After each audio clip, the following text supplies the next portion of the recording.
Salutare și bine ați venit la un nou episod din Micuța Balerină. Astăzi vom vedea ce a făcut Ioana singură pe plajă, după ce profesoara ei, Ana, a lăsat-o singură. Of, chiar m-a supărat domnișoara Ana când m-a lăsat aici. Oh, dar mi-este așa de somn.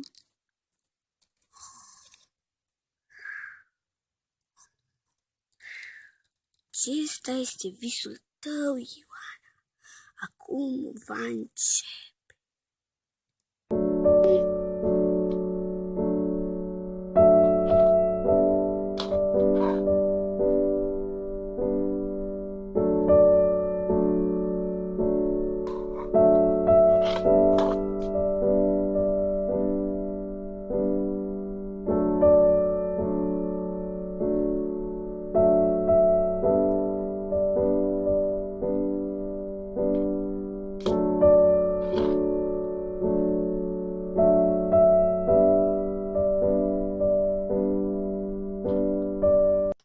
Bravo, bravo!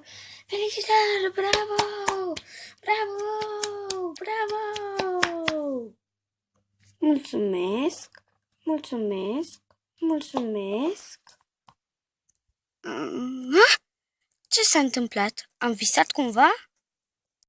Dar ce vis frumos aveam! Eu la un spectacol de balet. Speram să nu se mai termine. Dar acum cine mă va duce acasă?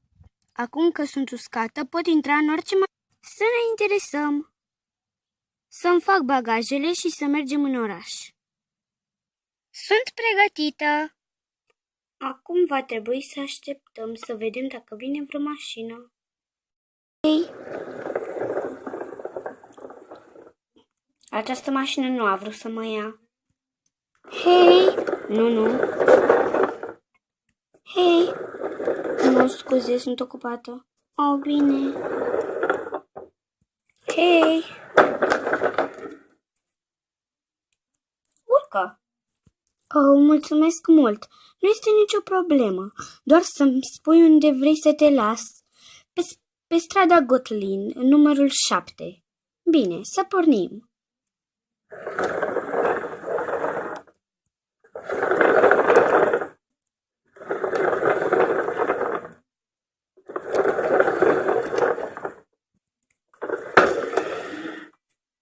Am ajuns.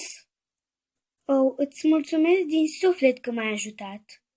Nu este nicio problemă. Chiar aveam nevoie de cineva să mă ducă. După cum vezi, m-am lovit foarte rău la picior. Eu sunt balerină. Oh, înțeleg. Poftim numărul meu, dacă mai ai nevoie de ceva. Oh, îți mulțumesc foarte mult. Vrei să te ajut cu bagajele? Da. Oh, îți mulțumesc foarte mult. Oh, nu.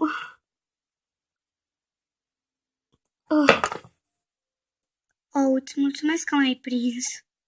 Oh, cu plăcere. Acum să mergem să-ți ducem bagajele. Nu-i nimic, mă descurc singură. Oricum, mulțumesc.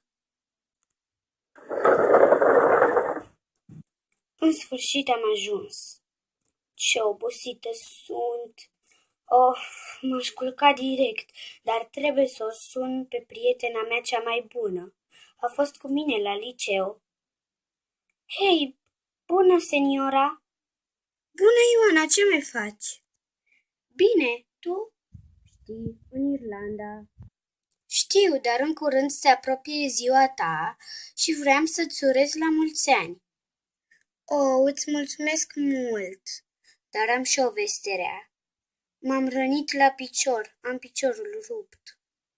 Oh, cum s-a întâmplat asta? Sau ai un talent ascuns? Păi, da, fac balet.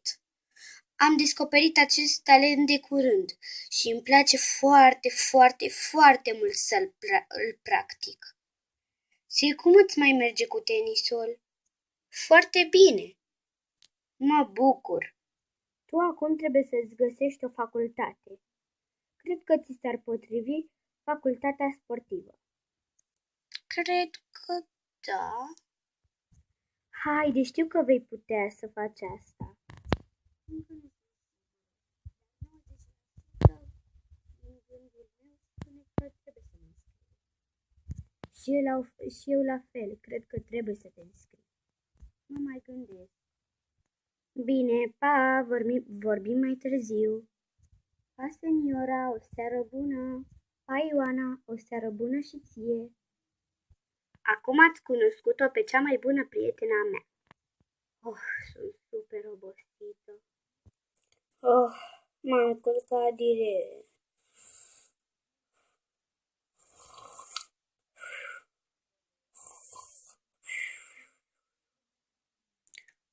Fata aia care am întâlnit-o era așa frumoasă. Îmi place mult de ea. Dar trebuie să aleg dintre Ioana sau...